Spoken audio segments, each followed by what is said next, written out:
The tool itself drives the nails perfect. To have to go back and reset nails that you already went through, like it's a time saver to get it right the first time, and I know that with the Milwaukee nailer, it is nailing flush every time. No compressor, no hose.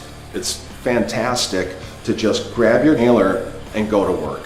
Using this finish nailer compared to the other pneumatics has been spectacular. The tool is very accommodating as far as the size. Shooting in like base molding in the corner or a piece of casing that's tight to the wall. No problems with this gun whatsoever getting it in where you need to get it in. I have not found a situation where the gun won't keep up. As fast as you want to shoot, this gun will shoot. Fast, speed.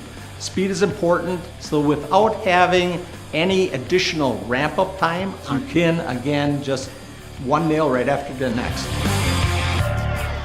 As far as just a gun that I can count on, that I know is going to shoot every single time with no flaws and flush nails, like I just know I can count on this tool. Hands down better. Milwaukee.